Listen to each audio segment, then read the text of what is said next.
Hola, ¿qué tal? Bienvenidos a Pojo Posiciones. Hace unas semanas subimos un vídeo explicando qué legislación deberíamos de utilizar si estamos estudiando oposiciones de régimen local.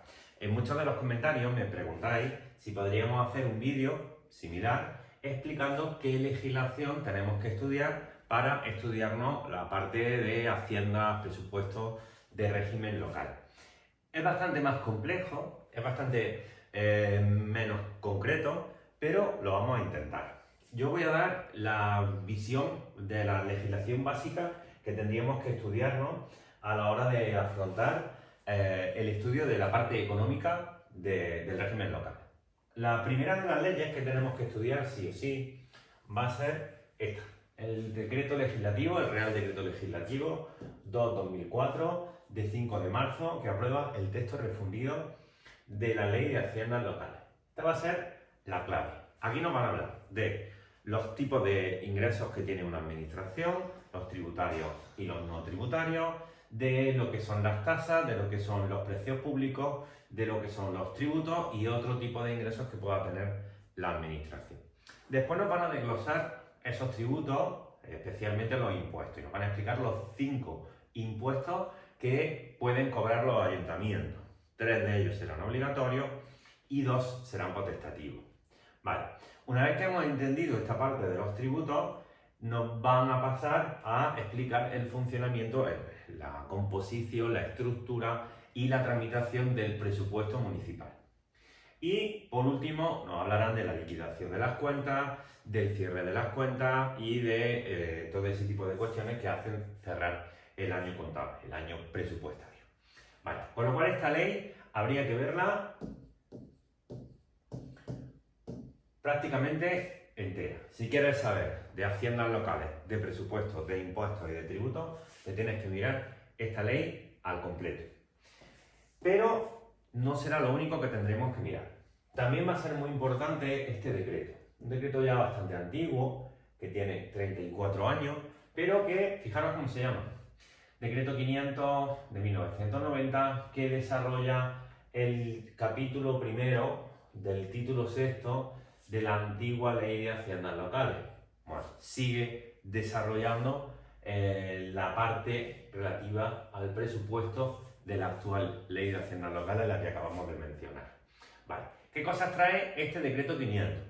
Lo que hace es reforzar todo lo que tenemos que saber, los conocimientos que nos afectan en cuanto a la elaboración del presupuesto, su estructura y todas las modificaciones presupuestarias. Con lo cual, este decreto, que es más bien cortito, fijaros que no tiene demasiados artículos, vamos a llegar al final y veremos que, bueno, sí que tiene unos 118 artículos, pero son bastante más cortitos y más fáciles de entender que la Ley de Hacienda. Yo me lo miraría, recomendación, prácticamente entero. La parte del final quizá la menos relevante, pero tenemos, por ejemplo, una mejor visión de los gastos plurianuales que la Ley de Haciendas Locales o, como decía antes, de las modificaciones presupuestarias.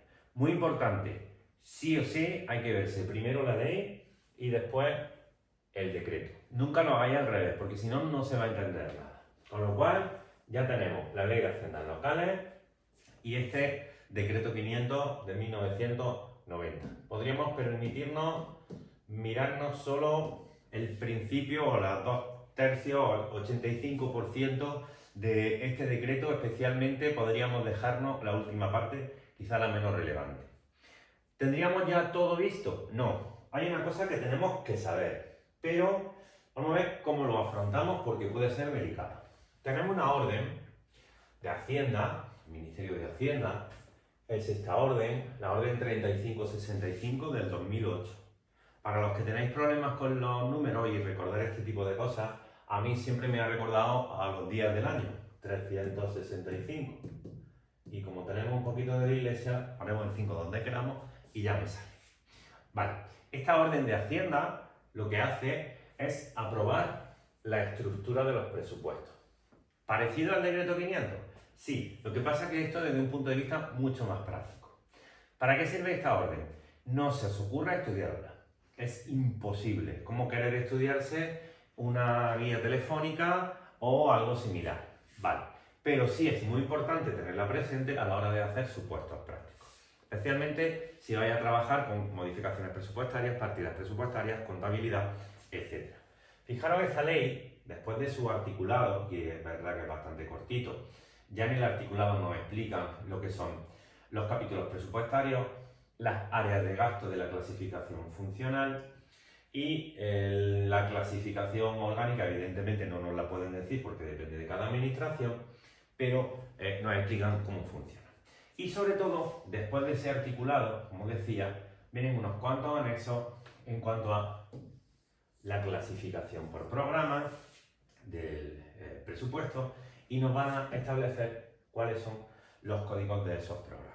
Con lo cual, como digo y como podéis comprobar, esto no se puede estudiar, no se puede memorizar, nadie te va a pedir que memorices esto, no te van a hacer preguntas concretas con este tipo de cuestiones, pero sí os recomiendo mucho que trabajéis con esto.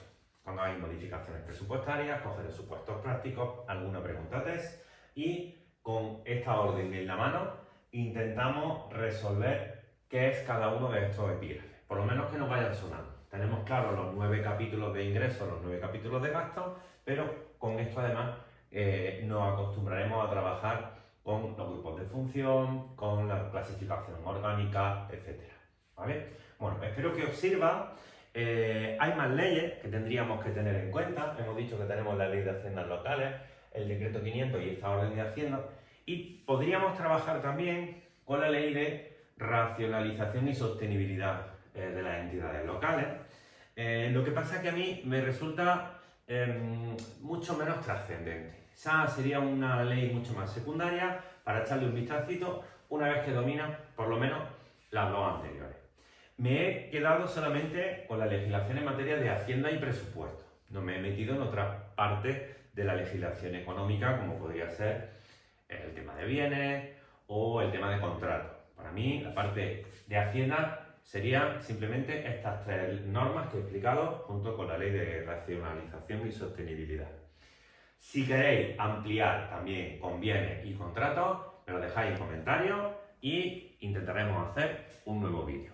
Espero que os sirva.